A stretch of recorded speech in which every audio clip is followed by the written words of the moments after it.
बच्चों, नए सत्र में आपका स्वागत है। मैं हिंदू मैडम हिंदी कक्षा में आप सबका स्वागत कर रही हूँ। आज मैं हिंदी व्याकरण में नई पुस्तक पढ़ाने जा रही हूँ, जो इस सत्र में आपको व्याकरण में पढ़ना है। और इस पुस्तक का नाम है व्याकरण वाटिका। ठीक है, तो इसका जो पहला पाठ है वो है हमारी भाषा। इसे मैं आपको समझा रही हूँ। ठीक है, तो सबसे पहले किसी भी पाठ को हम लोग पढ़ते हैं तो क्या पढ़ते हैं? परिभाषा। ठीक है ना, तो सबसे पहले इसकी परिभाषा लेंगे। इसकी परिभाषा क्या होती है? भावों या विचारों के आदान प्रदान के साधन को भाषा कहते हैं। ठीक है, दूसरे शब्दों में भाव को बोलकर या लिखकर प्रकट करने का साधन क्या है? भाषा है। हम अपने मन की बात जो है वो आप तक पहुंचाएं, आप अपनी बात हमारे तक पहुंचाएंगे। कैसे? भाषा के माध्यम से। तो यही है भाषा। भाषा जो है इस आधार पे भाषा को दो भागों में बांटा गया है। सबसे पहला है मौखिक और दूसरा है लिखित। ठीक है, तो पहले मौखिक भाषा को हम लोग लेंगे। जब अपने विचार बोलकर प्रकट किए जाते हैं और दूसरों के विचार सुनकर समझे जाते हैं तो भाषा का यह रूप क्या होता है? मौखिक भाषा कहलाता है। जैसे कि गाना सुनना, टीवी जो है वो सुनना, मोबाइल फोन सुनना, ये सब क्या है? जो है मौखिक भाषा है। अब आते हैं लिखित भाषा में। जब अपने विचार लिखकर प्रकट किए जाते हैं और दूसरों के विचार पढ़कर समझे जाते हैं तो भाषा का यह रूप लिखित भाषा कहलाता है। ठीक है, और इसके उदाहरण क्या होंगे? जैसे पत्र है, पत्र पढ़ना। पत्र पहले लिखित भाषा है, उसको हम पढ़ रहे हैं लेकिन वो लिखित भाषा है। अखबार, ये सब लिखित भाषा का उदाहरण है। कभी कभी हम संकेतों या शब्दों से भी अपनी बात दूसरों तक पहुंचाते हैं। जैसे ऐसे कहते हैं ना, इधर।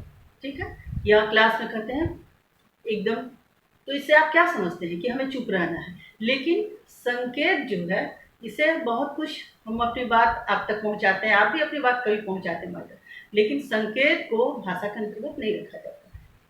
संकेत को भाषा नहीं कहा जा सकता है। भाषा जो है मुख्य रूप से दो ही है, मौखिक और लिखित। और इन दोनों में मौखिक जो है वो ज़्यादा जो है महत्वपूर्ण है, पुराना है, और मनुष्य अपने जीवन में पहले मौखिक भाषा ही सीखता है। ये भी ध्यान रखेंगे। अब आपको और आगे बढ़ना है और क्या सीखना है? अब आपको हम बताएंगे कि बोली किसे कहते हैं। ठीक है, सीमित क्षेत्रों में बोली जाने वाली भाषा बोली कहलाती है। सीमित क्षेत्रों में होती है, हर जगह जो है एक ही बोली नहीं रहेगी। और दूसरी बात क्या? बोली का लिखित रूप नहीं होता है। बोली में कोई साहित्य नहीं लिखा जा सकता है, सिर्फ ये बोली जाने वाली भाषा थी, वो भी एक निश्चित क्षेत्र में, सीमित क्षेत्र। बोली आप समझ गए होंगे। और मातृभाषा नाम बहुत इंपॉर्टेंट है। मातृभाषा सुनते हो ना कि मातृभाषा, मेरी ये मातृभाषा है। तो क्या बच्चा जो भाषा अपने माता पिता से तथा घर के अन्य सदस्यों से सर्वप्रथम सीखता है उसे क्या कहते हैं? मातृभाषा कहते हैं। बाद में बाहर जाके स्कूलों में और कहीं भी तो बहुत तरह की भाषा सीखते हैं, लेकिन जन्म के बाद जो बच्चे को सिखाया जाता है, घर में जो बच्चा सीखता है, वो भाषा जो है वो क्या होता है? मातृभाषा। अब आगे बढ़िए। राष्ट्रभाषा देश के अधिकांश निवासियों द्वारा जिस भाषा का प्रयोग किया जाता है, देश के अधिकांश निवासियों का द्वारा जिस भाषा का प्रयोग किया जाता है उसे क्या कहते हैं? राष्ट्रभाषा कहते हैं। आप समझ गए होंगे राष्ट्रभाषा क्या है? हिंदी। तो आप जैसे कि मान लो घूमने के लिए कभी चेन्नई वगैरह चले जाइए, वहाँ जाइएगा तो देखिएगा कि हिंदी जो है, हिंदी के गाने वहाँ सुनाई पड़ेंगे, हिंदी लोग समझ भी जाते हैं। तो इससे हम यही समझ रहे हैं कि चाहे हम दक्षिण जाए, चाहे जो भी जाए, लेकिन कुछ भाषा ऐसी है जो देश के अधिक से अधिक निवासियों द्वारा किया जाता है, वो क्या कहलाता है? राष्ट्रभाषा। अब राजभाषा में आते हैं। राष्ट्रभाषा अलग है, राजभाषा अलग है। दोनों में क्या फर्क है ये आपको ध्यान देना है। देश के सरकारी कार्यालयों में, मतलब ऑफिसों में कामकाज के लिए जिस भाषा का प्रयोग किया जाता है उसे राजभाषा कहते हैं।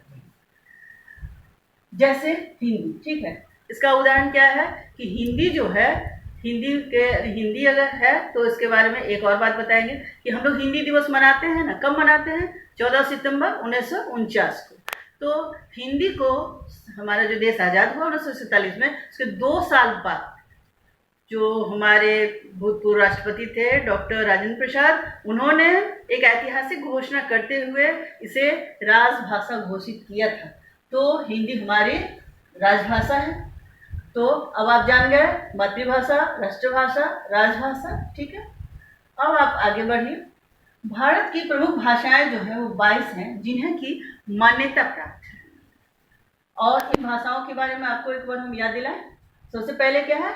असमिया, ओडिशा, उर्दू, कन्नड़, कश्मीरी, कोंकणी, गुजराती, डोगरी, तमिल, तेलुगु, नेपाली, पंजाबी, बांग्ला, बोडो, मणिपुरी, मराठी, मलयालम, मैथिली, संथाली, संस्कृत, सिंधी और हिंदी।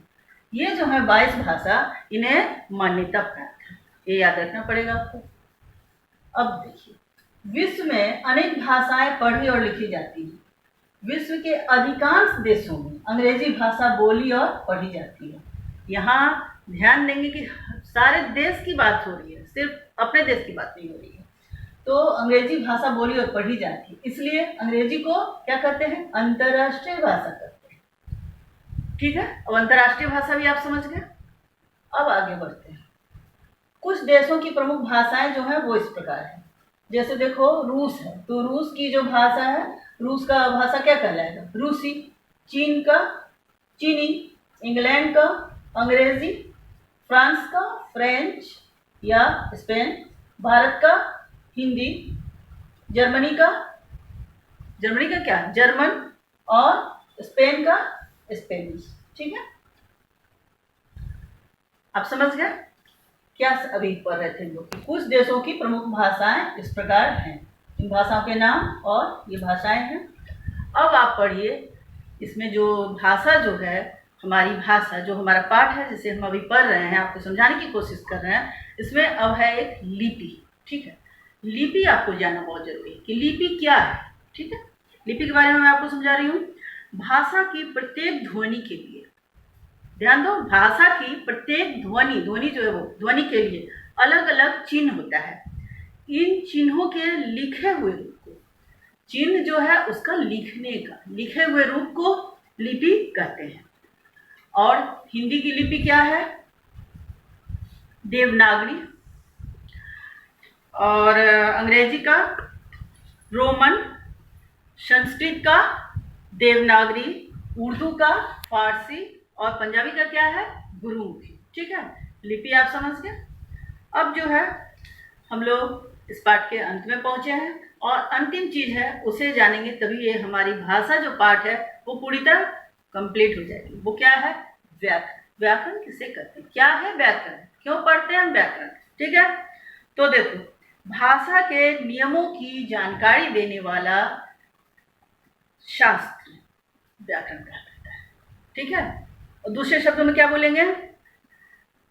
व्याकरण वह साधन है जिसके माध्यम से हम किसी भी भाषा को शुद्ध रूप में पढ़ने, लिखने और समझने का ज्ञान प्राप्त करते हैं। ठीक है, तो आज हम लोग हमारी भाषा जो है, हमारा पाठ, उसके अंतर्गत क्या सब पढ़े है। अब आपको कॉपी में क्या सब लिखना है? भाषा किसे कहते हैं, भाषा के कितने अंग हैं, कितने रूप हैं इसके, मौखिक भाषा, लिखित भाषा किसे कहते हैं उदाहरण के साथ, लिखित भाषा उदाहरण के साथ, फिर बोली किसे कहते हैं, मातृभाषा किसे कहते हैं, राष्ट्रभाषा किसे कहते हैं, राजभाषा किसे कहते हैं। ये आप कॉपी में लिखेंगे, ये जरूरी है आपको लिखना। ये छोटे छोटे प्रश्न जो अलग अलग आपको लिखने के लिए आते हैं।